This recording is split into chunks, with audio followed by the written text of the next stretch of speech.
We're going to turn now to our education team that has been assembled over the years. And you've heard of Honua, the virtual canoe, the third canoe. And to introduce the team, I have Lindsay Ah Loo. Lindsay? Lindsay Ah Loo.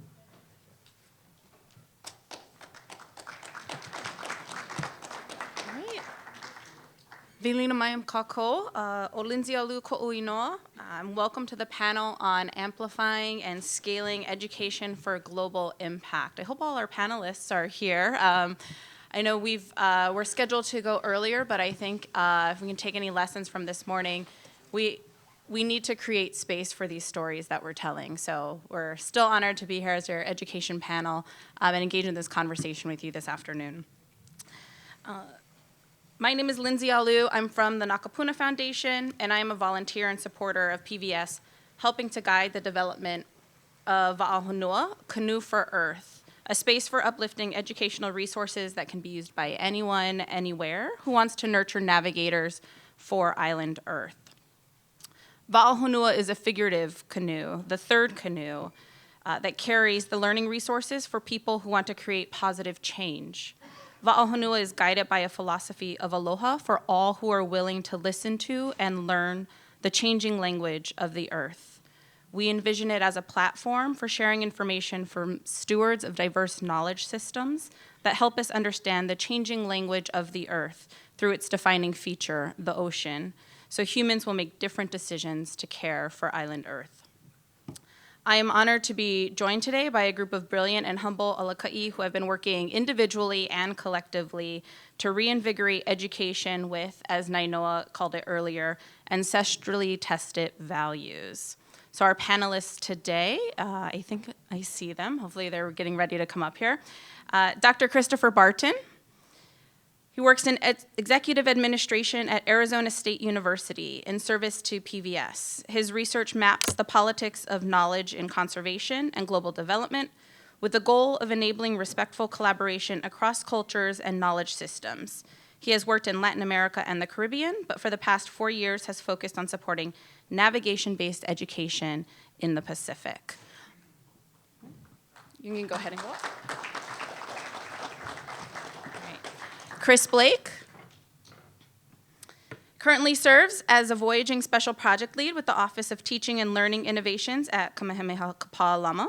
He is also the Director of Pacific Innovations on Campus, which uses the wisdom of our ancestors and connects it with the technology and innovations of the present to help to guide us into our sustainable future. He has been an educator in the Hui Epekama Ikekula Ki'iki'ima Kamehameha Kapāʻālama since 2000 and has been the high school science department chair since 2010. Chris has a degree in education and a master's in educational technology from Lesley University. Chris has also been working with PVS since 2012 and has been crew for the Mālama Honua Worldwide Voyage, several sails to the Intertropical Convergence Zone, as well as Papahanaumokuakea and Kealakahiki. And in spring 2023, he was part of the initial leg of the Moana Nui Aʻakea voyage that took Hōkūleʻa the farthest north she has ever been, Hubbard Glacier, in Alaska.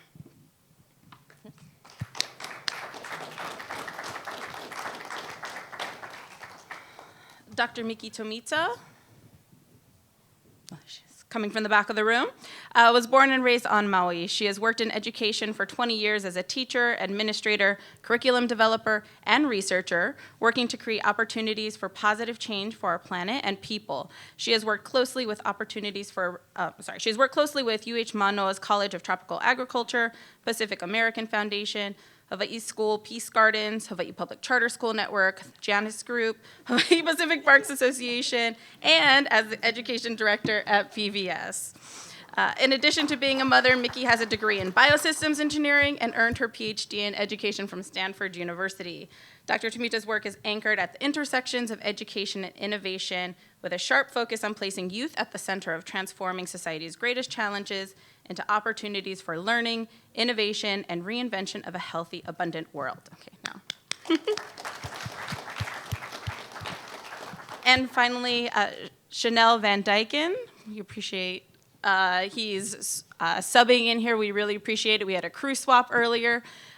Schannel is a biocultural Dutch and Samoan. He is a marine biologist and environmental professional with 25 years of experience across more than 15 geographies, including Antarctica, Europe, Asia, and the Pacific. He is a Marine and Heritage Director for Conservation International, a National Geographic explorer, a Polynesian voyager as former Samoa Voyaging Society president, and current advisory board chair, who intimately understands the challenges of our oceans and coastal communities.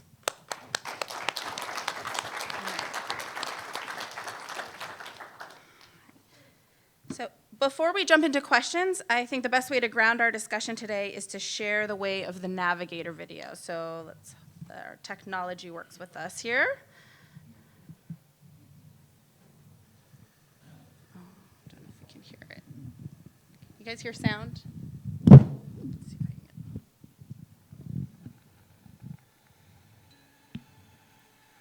These miracles of these voices that start. Okay. Sorry, sound was working earlier, I swear.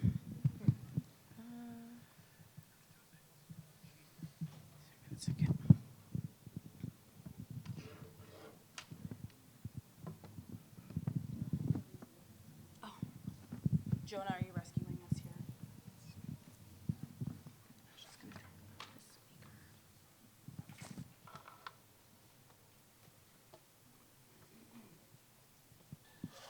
Someone needed to build a vehicle, a spaceship apparatus that could sail far, when no other culture on the earth was sailing far. The other is you had to navigate them to find their way to and from.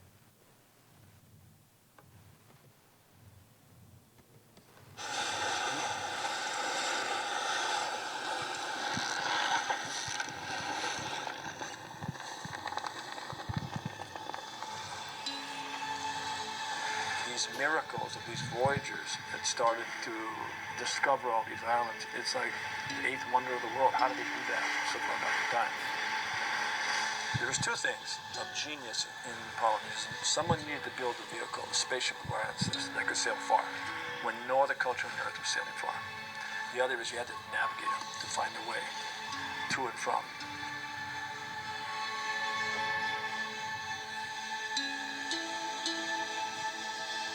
The navigator needed to be able to see, needed to be able to hear, it needed to be able to feel.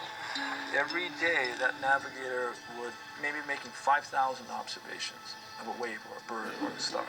He would make 500 choices about trim, course, steering, and then it would make two decisions. At sunrise and sunset, in the color of light of dawn and dusk, he would make decisions about where are you? I'm here. I think we are where we are on the planet today, where human beings are changing the earth. It is now turning around and changing us, and we don't know what to do because we disconnected. The greatest thing we need to do is become family of the earth again, family of nature. The greatest naturalist I ever met was my teacher, Hōkūleʻa, who transcends the observation of nature to what he calls the magic. It is about when the human existence becomes part of the family of nature, that you are nature. The thing about Mao, the day he was leaving, packing his bag, he sat me down and said, okay, Nainoa, I give you everything. And the ocean showed you everything, but it'll be 28 years before you'll see. If you want someone to know everything, send your son, because you're too old. That's a crucial piece of cracking the code. And it's when we teach our children. When do you learn the connection? When do we learn verbal language? When do we learn the language of nature? And that's the language we need to immerse ourselves. We need to bring it back. We need schools of nature immersion globally. And that's why we're voyaging.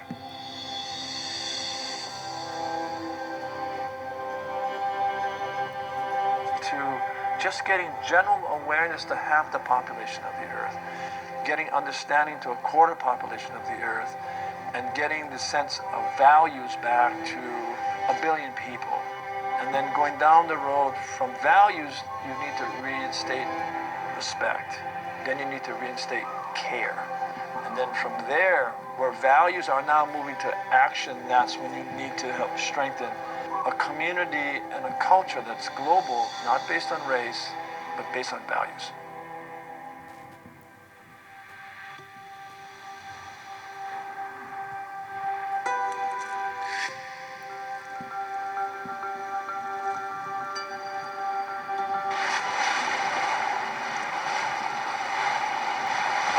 Hōkūle'a takes us into the wild.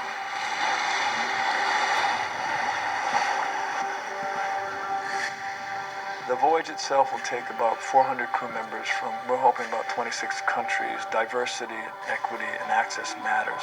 That this is not just a Hawaiian voyage, this is a global voyage.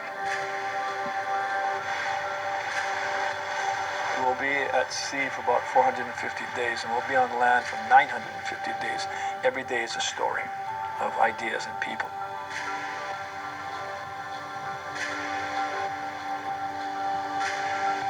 You cannot make this movement by yourself. You have to have communications and education platforms that can get it to the billions. And then you need to have partners that are going to essentially strengthen the stories, help us to access communities. We will go to indigenous territories and communities to make sure that these people have voice.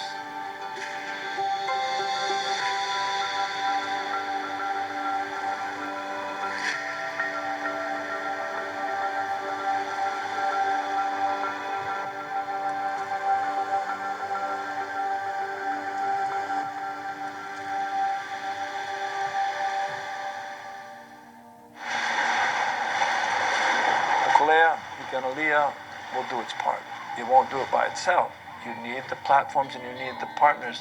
And that whole voyage of connecting to the earth and connecting to these people who can make change, we're working just as hard on those partners and those platforms as we are in getting Hōkūle'a ready to go.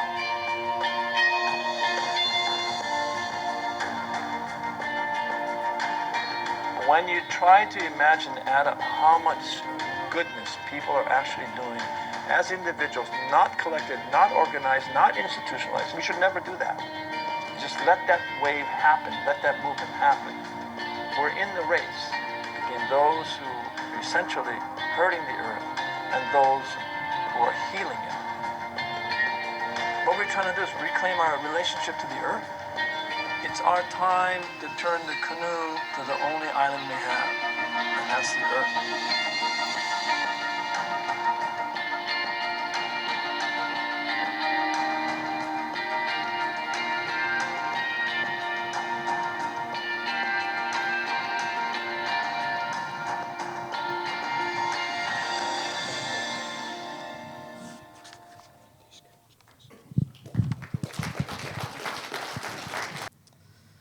All right, so let's turn into our panel now. In the Way of the Navigator video, and we also heard it from the Po today, once you step onto the canoe, you are one people. Nainoa also describes a global culture deeply connected as one family of island Earth. To our panelists, how can education help us make connections across Moana Nui Akea and beyond? And if I may ask, can you share how being a crew member on your respective va'a has shaped or continues to shape your perspective on education and how you bring that into your other roles as an educator? Let's see. Chris, would you like to start? Yes, I would love to be first. Aloha mai kako. O Christopher James Ku'aku Blake, no kapalama mai iau, no wau maka'aina o Kapahulu. Hi, my name is Chris Blake. My aina is Kapalama, which I've lucky enough to also have gone to school right up in this area over here. And I reside right next to the Mauna of Leahi, or Diamond Head, as many of you know it. I live right down the street. Rode my bike here. It was pretty awesome.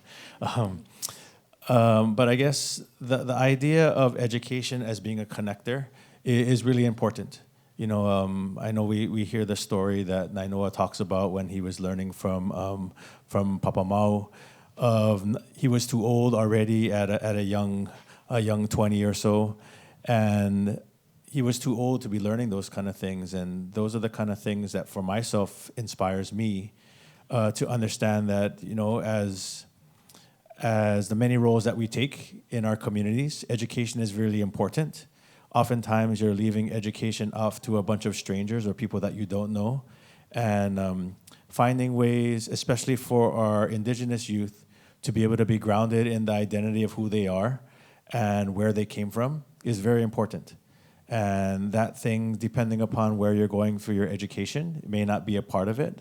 But I think, as you saw here in the idea of the language that we're all learning, the language of nature is one that is very important to all of us, not only the people from Moana Nui Akea, where it's going to affect us on the regular, but for everybody. Finding ways to socialize the idea that a few people making change is important, and the more people that can make change, especially today, if we can engage our youth to do so because they're more empowered than ever, I think is a great way to do so and a way to change our world. Lots of people doing little things can make big change.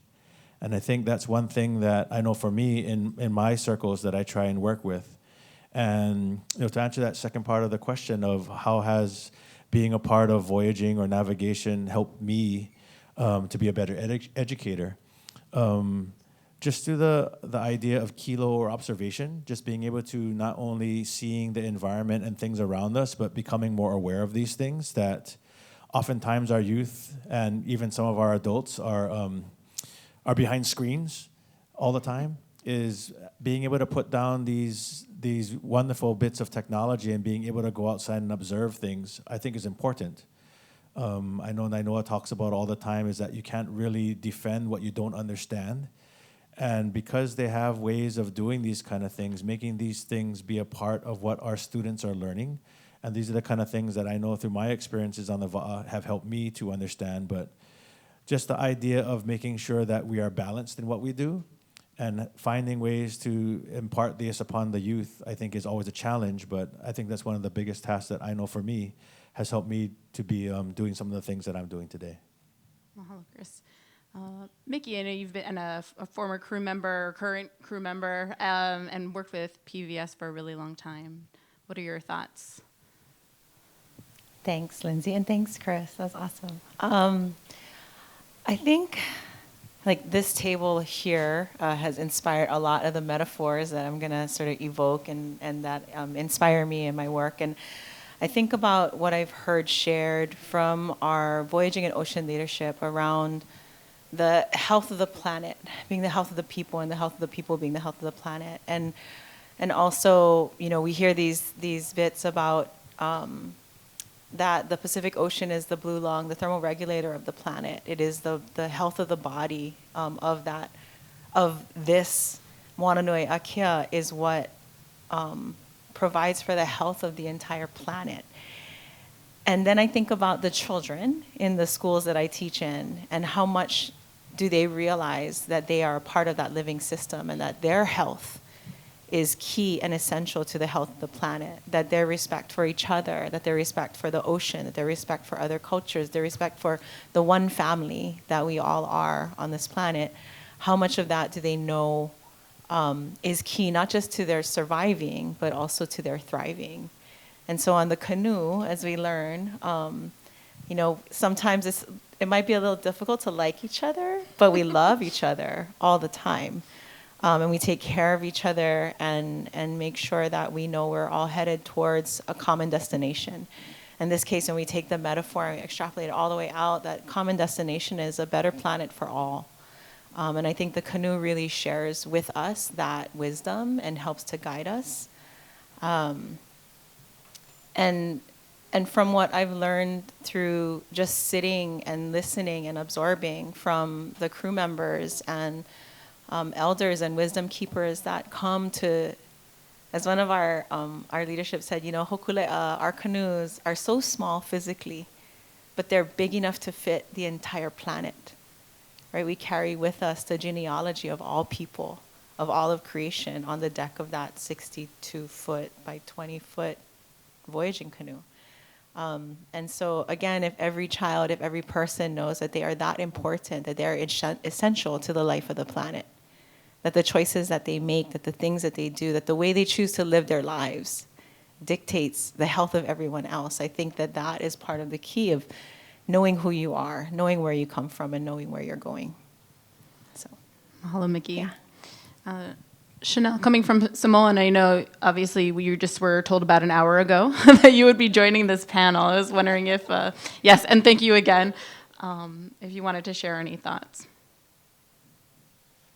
Talofa lava, aloha ngnoa Schannel Fanene van Dijken. So my name is Schannel Fanene van Dijken.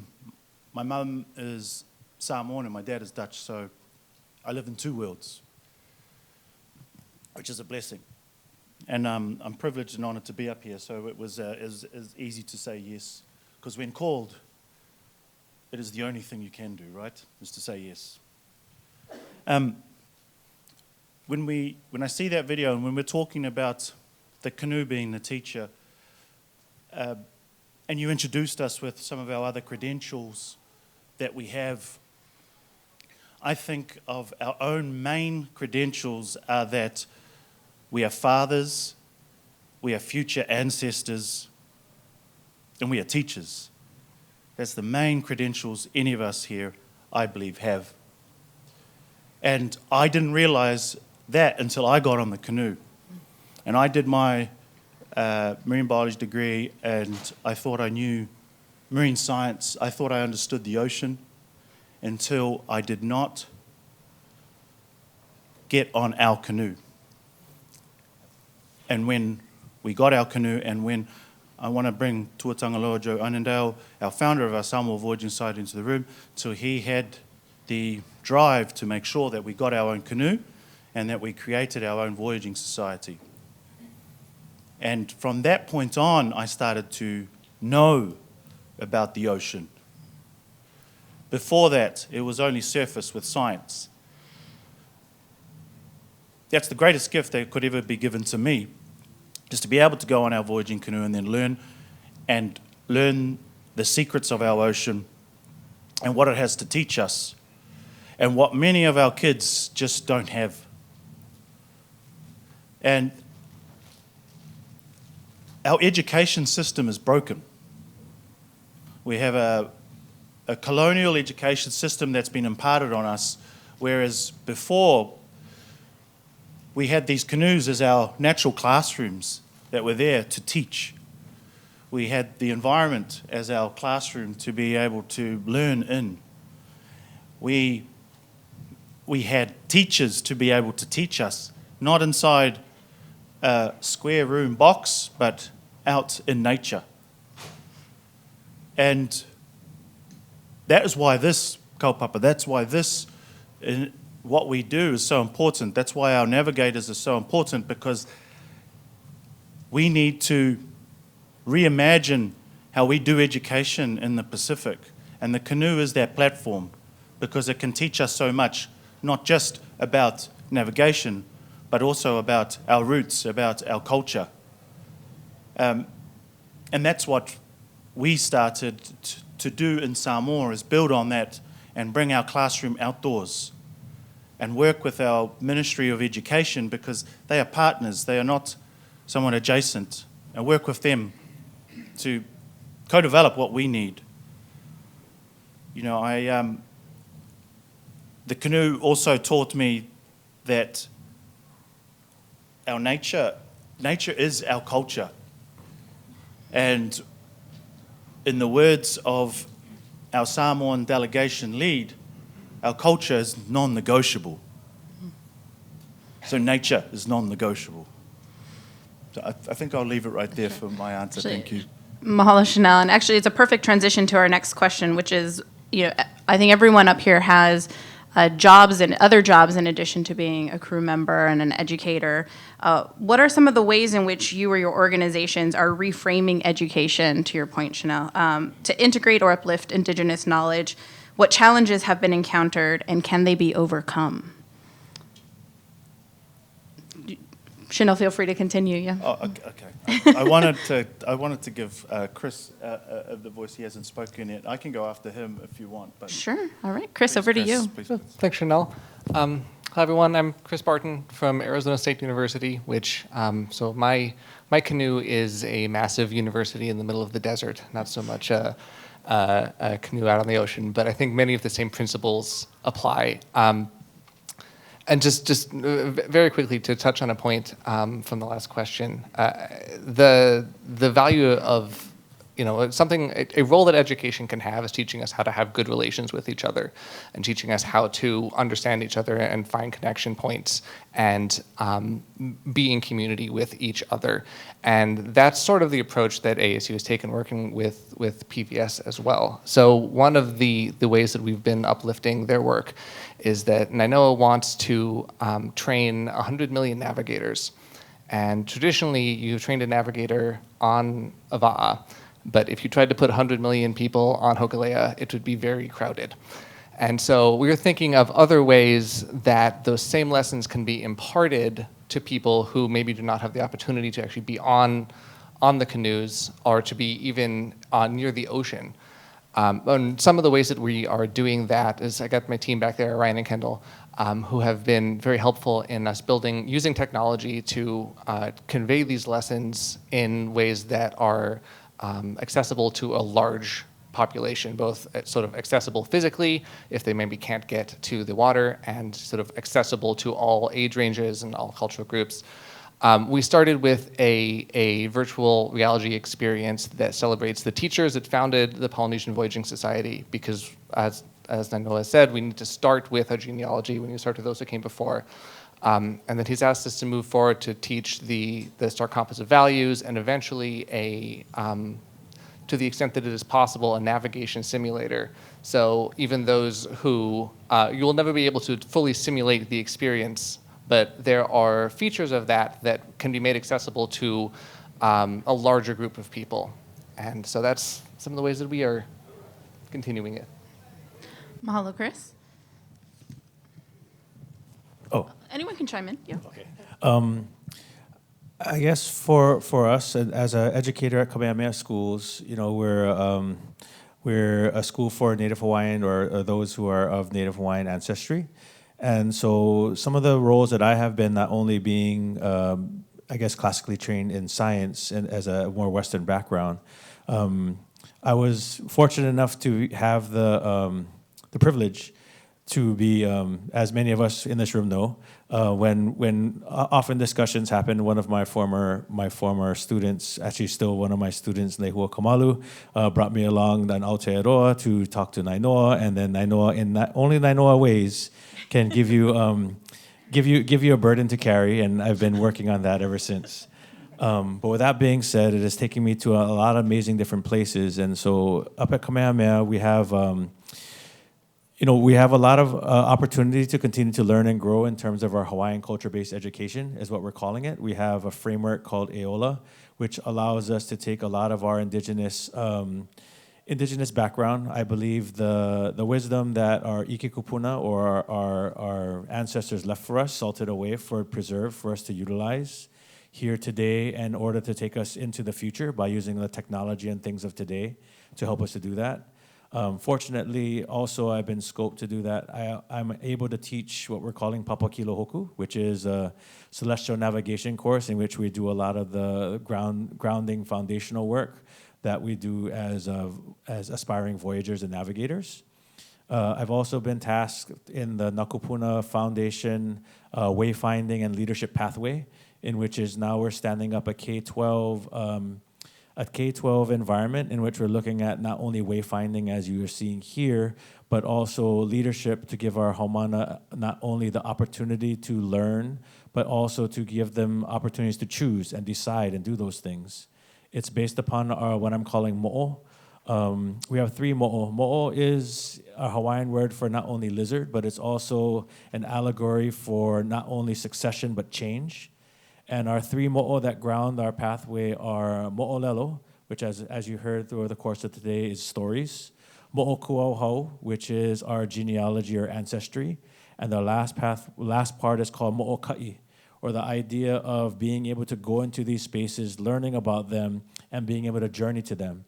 And when looking at this as far as Aola outcomes, these are the grounding things that we have not only within my classes, but all of our classes within our Kamehameha institutions are using this as foundational ways for us to encompass what we are doing, because as many of us have mentioned, we're growing up in 2 worlds, making sure that we're continuing to honor our ike kupuna of the past, but then to be able to utilize all of the technology and things that we have in our typical classes in order to have our haumana or our learners be able to eola or to thrive and on to the next path. But again, just one small part of the things that we're doing as we're continuing to find a way to generate the navigators of today for tomorrow. Mahalo, Chris.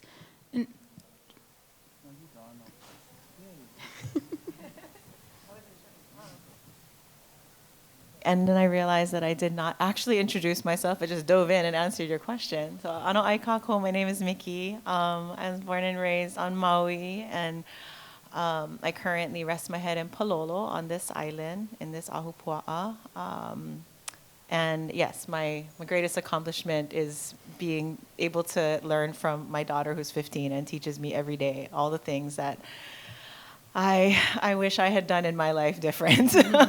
No, she's amazing. I think about that question about lessons learned from the duck and the canoe and how we bring it into our work. And part of the work that I do is for Polynesian Voyaging Society and education outreach and collaborations. And also I work with the Hawaii Department of Education for all of our public schools, serving our students as well as other entities. And I think about, so I have a story to share about distance learning, something that happened when we were in COVID crisis and all the schools shut down and all the kids had to learn from computers.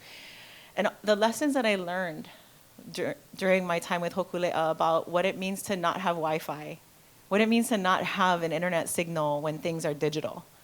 What does it mean to be on the deck of the canoe and to be able to connect through satellite power to a classroom that may never see that part of the ocean or that part of the world? Like, technology is powerful and it's very othering.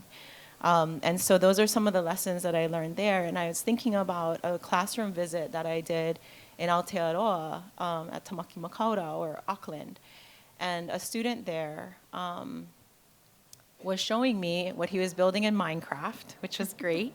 And what he was building was a fale in Minecraft. And he wanted to have it be the host of an awa ceremony. And we talked through it, and he is Samoan, never been to Samoa, but he was recreating a scene that his grandfather had described to him. And I thought, like, technology, we think Minecraft is silly and the kids shouldn't be on their tech all the time, but he's using that tool to create a story that his grandparent told him in a way that's accessible for him and his friends. And I thought, there's some really beautiful things that we can do with the technology. When we were sailing Hōkūleʻa through the Great Barrier Reef and we visited an aquarium and we live streamed the very first hangout on air from the Great Barrier Reef with a scientist who was underwater and streamed it back to classrooms all over the world. Things like that are possible. And when we talk about how do we get people to care about a place that they've never seen, technology can help us to do that in ways. And so I think about those things as how do we utilize contemporary tools to awaken ancestral stewardship and spirits inside of all of us. And I think it's possible, and I think we can do that in education, but not if our goals are to create more workers and owners, not if our goals are to create more bosses and people who work for them, not if we want to keep contributing to this hierarchy of who counts and who doesn't, of what knowledge matters, and that knowledge is corporate and capital. And so if we can think about the language of nature and about the culture of humanity as things that we want our kids to be fluent in, I think all of the things that we've learned from Hōkūleʻa and from the voyaging societies and from our voyages in the Pacific and the use of technology to help us make connections and to bring our family together are part of the lessons learned. Thank you. Yeah, I love all these answers. I'll just share some examples from our part of the ocean. I don't know if many people know this, but 50% of our people in the Pacific are under 23. 50%. Let that sink in, right? And in a lot of our islands, it's 50% are under 18. So just let that sink in. So we have this extremely large youth bulge coming through, and they are hungry for hands-on experiential, culture-based education that they're not getting currently in their schools, because our government schools are already overwhelmed with what they just need to get over the line. And so for us, recognizing that in Samoa, what we did is we worked with our Ministry of Education as well as our Ministry of Fisheries and Ministry of Environment to co-create and co-design our nature-based education programming based on the canoe.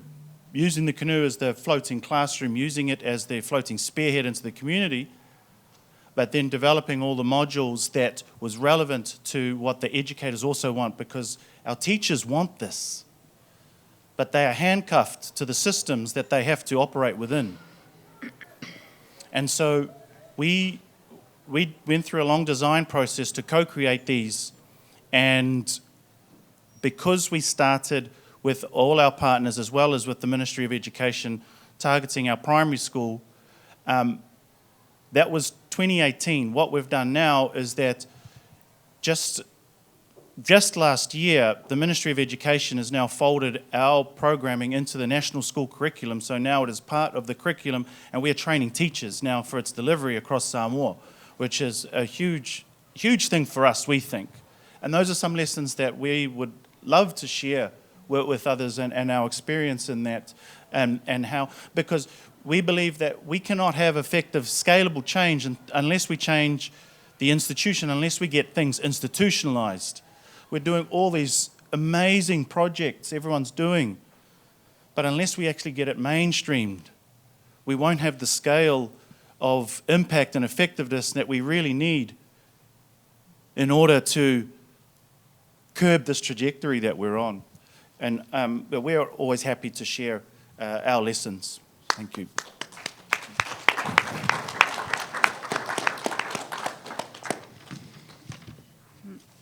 In describing the equation for change earlier, Nainoa said that indigenous wisdom is essential, but we need more. And Miki, in your response, you brought in technology into the conversation beautifully. So picking up on that, what are some examples of how we are working to understand the new language of Island Earth? Is it through technology? Are the tools and content things that can be taught in the classroom? Schannel, to your point, maybe it's not. Maybe it's the classroom is the canoe. Can we put it online? Is it scalable? And if you'd like to broach this question, how do we approach the question of permissions and what is allowed to be shared in these different learning environments? It's open to anyone. Hi. I think, personally, it's complicated, as we all know, mainly because there's that fine line between what is traditional, and oftentimes it is kept very close to the people who have that knowledge, as well as the idea of democratizing it and making it available for everyone. Speaking on my limited knowledge, oftentimes, at least for our native Hawaiians, a lot of the things that we have is because people broke the rules, and that's the hardest part, is how do you continue to honor the wishes of those who have and who are culture keepers, yet we still want to making sure that we want to perpetuate it for the future generations. So, there is no right answer for that. I mean, I know in my realms of where things are, and Kamehameha is, again, quite a very different place than what we have in our typical educational spaces here in Hawaii, is, first of all, asking permission. That's a lot of the things that we want to make sure that we are doing and have that be a part of our decision-making tree for our haumana, to making sure that we're asking permission of the right people and not just appropriating it as their own, because our haumana today are living in a world where technology and information is right at their fingertips, and they're learned just to take whatever it is and use it as their own, to making sure that they're appropriately using those things. But I think it's that balance that we have to live in of making sure that we are continuing to honor the past and all of this ike kupuna, or this traditional ways that we have not only here in Hawaii but across the Pacific and around the world. And then how do we continually, one, honor them, but two, making sure that we're using the contemporary technology that we have, or things I know that we're doing within my courses is that we're teaching the star compass. We're having them go and learn about it using technology, seeing these things, using their phones to identify which way north is or which way the sun is going to set this day. But then we go out and see it. You know, we want to make sure not only are we doing it behind the screen or within a classroom setting, but it's very important to making sure they're going out and experiencing it and seeing it, which through my experiences, especially in the beginning of our school year, are very challenging because they're used to just playing the game of school in which if I wait long enough, the teacher is going to put the answer on the board for me. But as we all mentioned here, is that time for education to happen, but they're not going to learn everything from one kumu or from one situation. And I think, at least for me, showing them the synthesis and the importance of how the web of interconnectivity of disciplines through science and math and English and language and history are all there, but then giving them a reason to do it. If there's a reason for them to do that and showing them the relevancy of it, I find that's a great way for this kind of things to happen. But again, it's complicated, but I think the last thing that I want to leave with is, you know, having our haumana understand to always honor their kumu. You know, whether it's their parents who are their first teachers, their teachers who are there with them now, but making sure and understanding that they are one part of a large tapestry that these haumana are going to be, and what can we do as teachers to continue to honor them in order to make sure they're going to be the best way that they can be in the future. So hopefully that roundaboutly didn't answer your question, so sorry about that. It's a beautiful answer, Balaki, and appreciate you taking that one head on first. Chris, any thoughts you'd like to add? Yeah, so you asked about scale and about how we can scale up these things. And so Arizona State University is the largest university in the country by like a significant margin. And so scale is something that we are often thinking about because it's like, what does it mean to be big? Because we basically got, our charter has three components to it. There's inclusion, there's doing research for good, and there's responsibility for the communities we serve. So inclusion means that we're going to be large because we're including everyone in it. But responsibility for the communities we serve mean that we have to be careful about how we include and make sure that we are not just kind of cookie cuttering everybody out, but we are making sure that we serve each and every one of the people who come to ASU in the way that they need to be served. So when we think of scale, I personally find it useful to think of what is it that we're scaling? Do we scale the curriculum to everyone? Do we scale a platform to everyone have access to? Do we scale a process by which we engage in different communities? Do we scale by making one institution that's large? Do we scale by replicating institutions in different places? There's many different ways to scale impact that don't necessarily mean just larger. And you know, that's something that has really been, I think, important in our work with PBS and with some of the other communities. One of my teachers, Brian Brayboy, who would be up here if he was here, but instead you get me, is very good at the process by which we engage with communities and making sure that what ASU, the behemoth of ASU, does when it engages with a different community, what we scale is a relationship based on respect and based on curiosity and based in service, rather than scaling any particular solution that we think we might have. So I'll leave it at that. Miki or Schannel? I wanted to, yes, so I think, I'm just playing around with like the difference between growth and scale. Scale kind of implies something that happens rather rapidly and in different directions. And I know that doesn't have to be that way, but I think about health tech from the entrepreneurship space and what scale means there.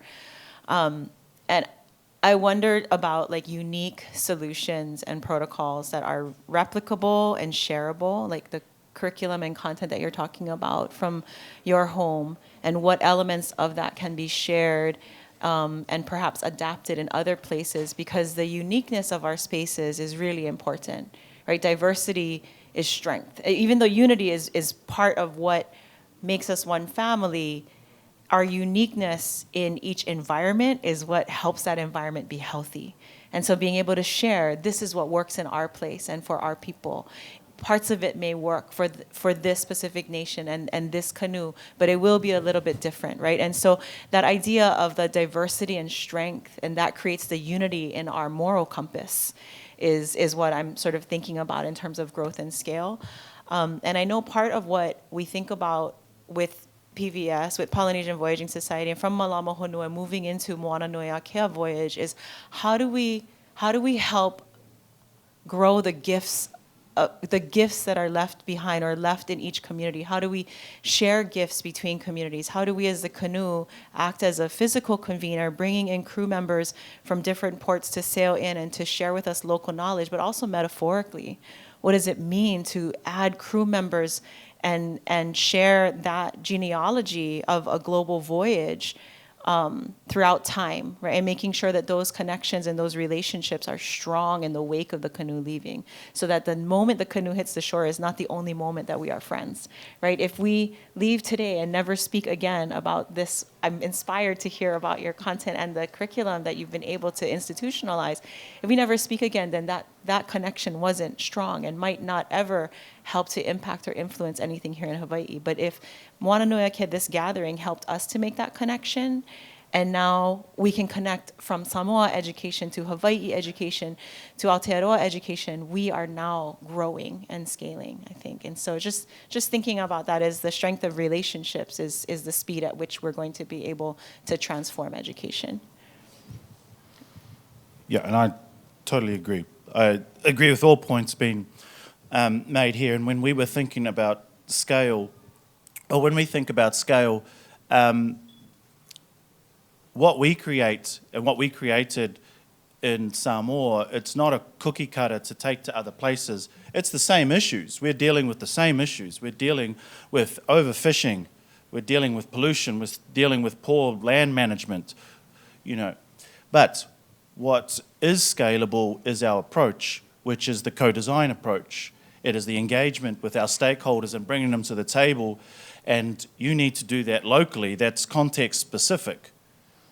That's what's scalable. It's those lessons in that, and only, say, for here in Hawaii, only Hawaiians will know who to bring and how to do that in a most appropriate way, and then through some of our lessons, scaling how you co-design something that's specific to the needs of Hawaii. And we've got a couple of projects in the wings now that we're going to be working with the Cook Islands Education Ministry and the Cook Islands Voyaging Society, as well as Fiji, the Lao group. And I also just want to bring into the room Seta there from the Drua Voyaging Trust. I don't think anyone's seen him around, but Bula, welcome, Seta. And we'll be working with the Drua Collective too in the Lao province of Fiji. And it's not, we're scaling, but we're scaling our approach. And what ends up in Fiji, what we design there, we'll take some of our lessons from Samoa, but it won't be exact, and it'll be totally different to what will end up when we develop the same in Cook Islands. But we think about this as well, and how do we scale?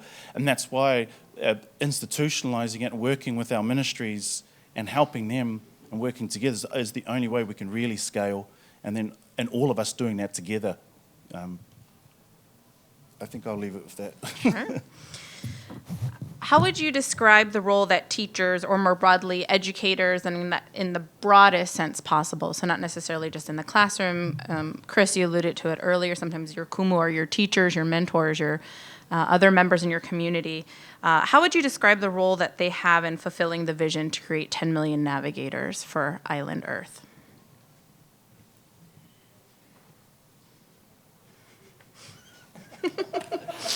I guess that's me again. Awesome. As you know, they typically say if you want to go fast, go alone. If you want to go far, you want to make sure you're bringing people with you. the daunting task, initially when we heard about the number of navigators that we had, it was like, okay, we're gonna have 10,000. And then every single time we've heard, it was adding a zero and a magnitude and factor of 10, which I think is important. We talk about in many different roles, right? The idea for us to be able to do this, it is going to take a lot of people. One person doing one thing, or for example, if you want to light the room with candles, I could go around lighting everybody's candle. It'll take me forever. But if I light one candle and they turn around and light the person next to them, it's going to be done a lot faster, a lot more exponential, which is the idea and the best way to approach these things. But I think you mentioned that what's really important is, one, that it's going to be tailored to the environment or to the culture that you're in. There's a lot of similarities that we can do with our approaches, but the best way for things, at least for me, to take root is when there's ownership by the individuals who are doing it. The idea of creating or inspiring, I guess, because they're already navigators, they just don't know it. These 10 million navigators that we're looking to inspire to make changes, I think the way that we're going to be doing it is going to be different. If we take the same approach to do things, we're only going to reach a certain amount of people. Finding ways to personalize it in order to inspire them, because I'm a believer that everybody is only ready to receive information that they're ready to receive. And we've all been a part of experiences that you go away and then 2 years later you look back and say, oh man, I totally understand that in a different way because you've matured as an educator. And I think the process that we're going to be doing, although we need to have it happen now, is going to be incremental. But I think the way that it's going to happen is going to be persistence. The idea of us being persistent in our approaches to do these things is the only way we're going to create the systemic change to create these navigators that are going to be helping us to navigate into our uncertain future. As an educator, I always see myself as educating people for jobs or careers that aren't there yet. The idea of our island Earth is so important, but it hasn't been socialized yet. So I guess the question I would have is, how might we find to ask the right questions of the right people in order to make those kind of impacts? And I think eventually it'll get there. But what it is going to take is everybody. And I think there's no chance, like you mentioned about opting out.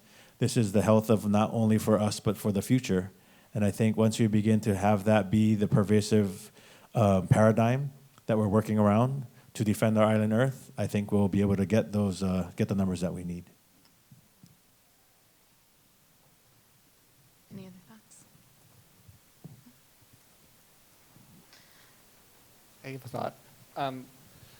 So with the question of the role of teachers in this endeavor that we have set out upon, I think that something that we think about a lot is, do you teach the content, or do you teach the content, and how do you also teach the context, right? And how do you teach the relationship between the context and the content? And I think a big a big result of teaching facts and knowledge in the context in which they were produced and in which they were used comes with a humility of understanding and a recognition that there are more than one way of understanding the world, which in turn leads to the ability to build better relationships with others.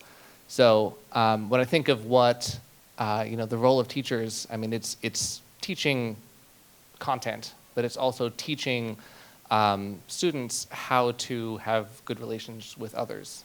And I think that's an important aspect of the role of a teacher. Sure.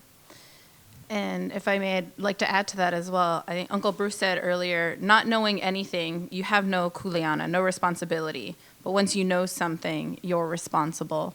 And that also seems to be the role of the teachers, right? It's oftentimes we think of the more traditional teachers as teaching the thing, but not teaching the responsibility, right, that goes along with it, the kuleana.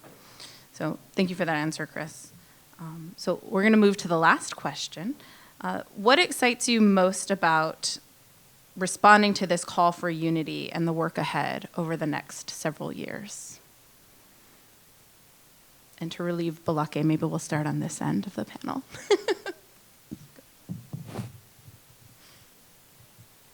what really inspires me is that's the question, right? I'm just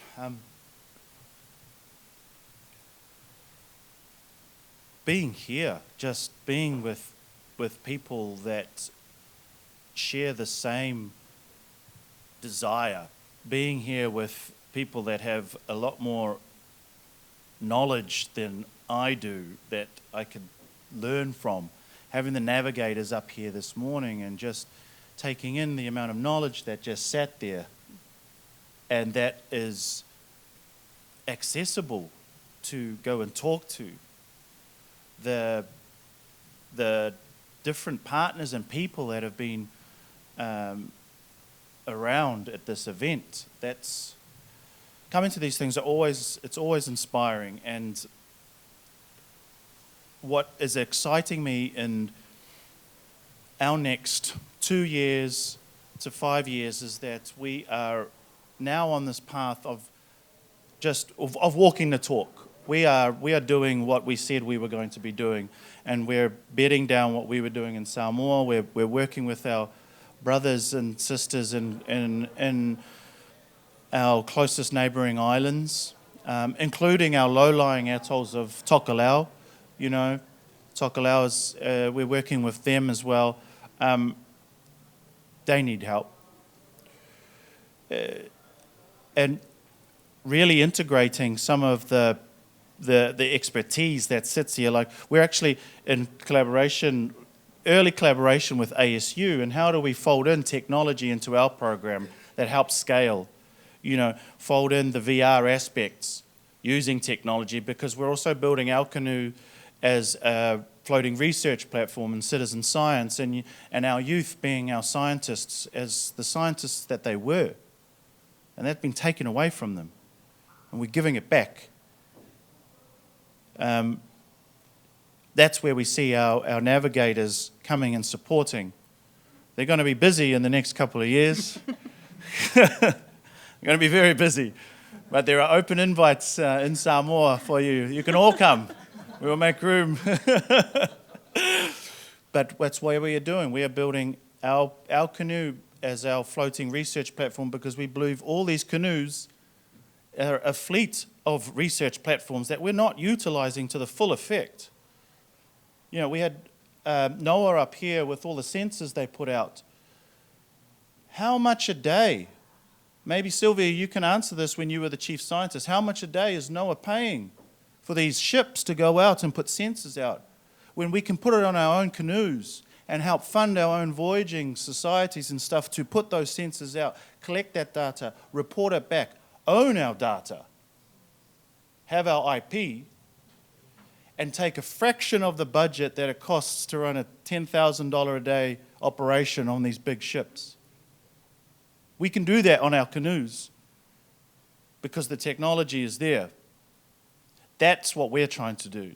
We're trying to reimagine what it looks like to do the science so that we become the owners of that IP.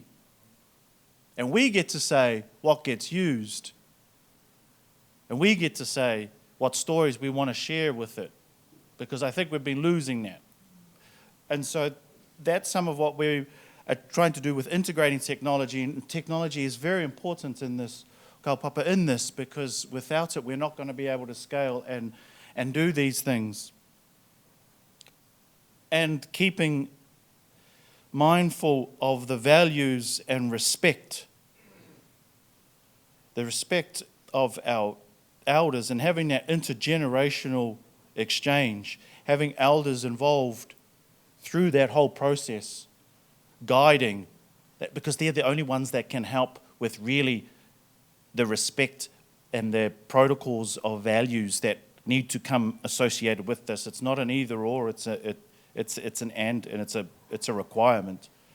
I think I answered the question, and I think I better stop there, and I think I better pass it on. Mahalo.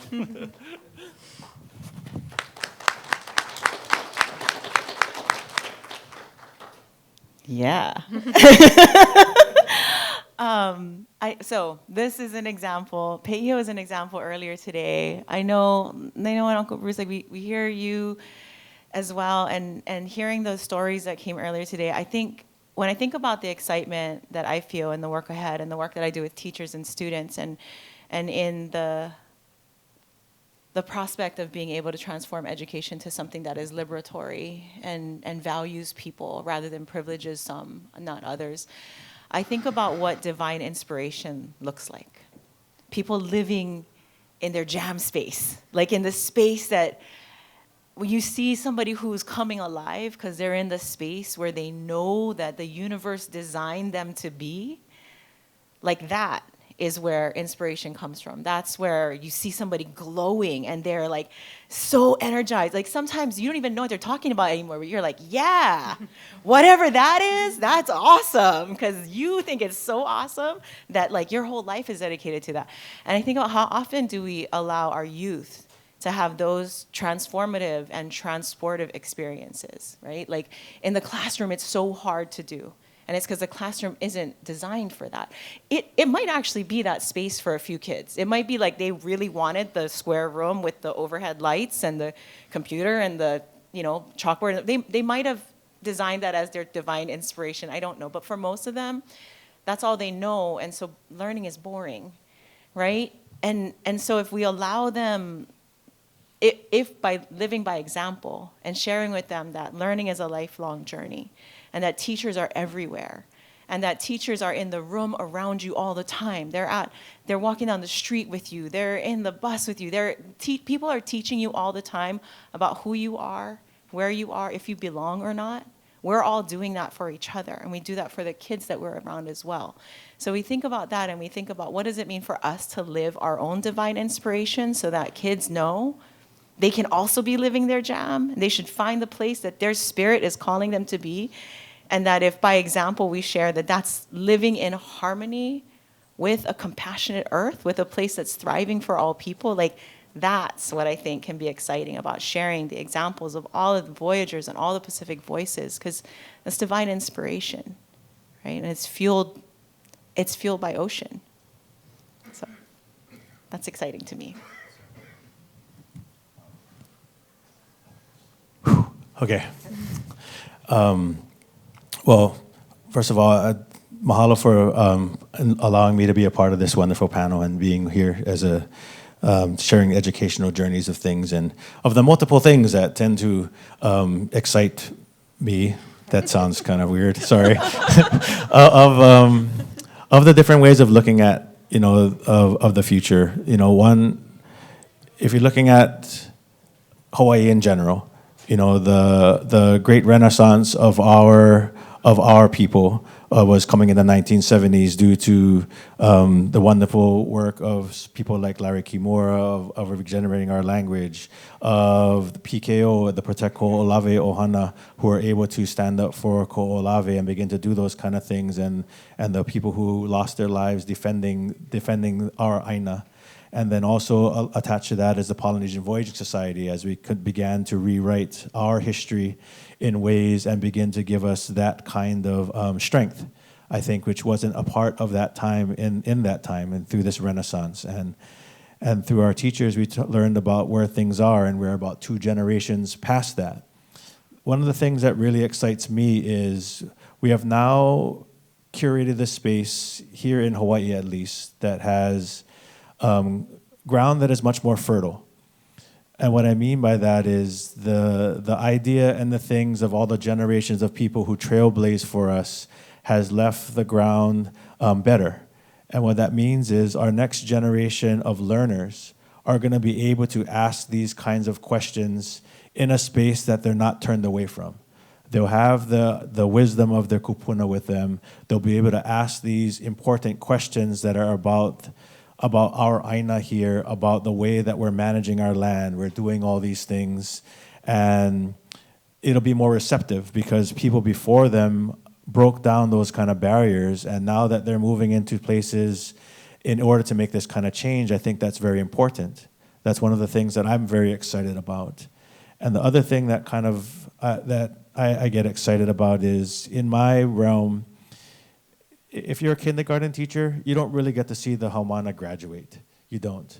And I think through my experiences and through as a kumu, well, the thing that kind of excites me the most is I'm able to work alongside of many of these former haumana and seeing them through the inspiration and through all of their journey to be able to take root in these places and see things where I know many of them are here, many of them are not here, but it's very empowering to be able to see them, to see their continued journey. Because most kumu don't get to see them much more than 1 year.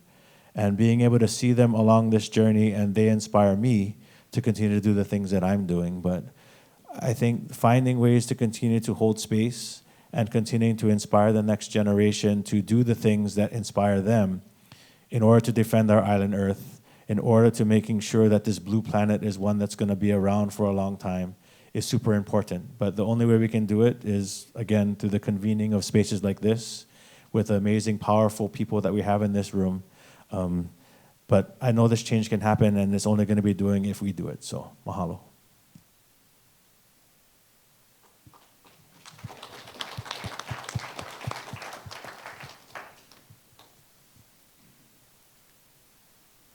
So what I think I'm most excited about with regards to the education journey that we are setting out on now over the next few years and past that is the ability to teach hope to a new set of students. I feel often teaching people about the world and about the oceans and about our planet can be kind of a bummer.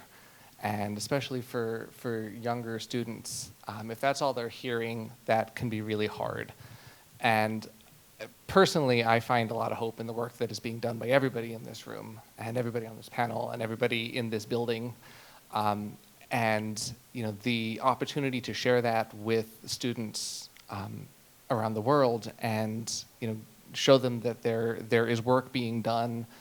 There's amazing people doing this work. There are ways, there are solutions, there are other ways to go about our lives in ways that are not futile, but can actually have an impact in the world. And being able to share that with students, I think, is incredibly exciting.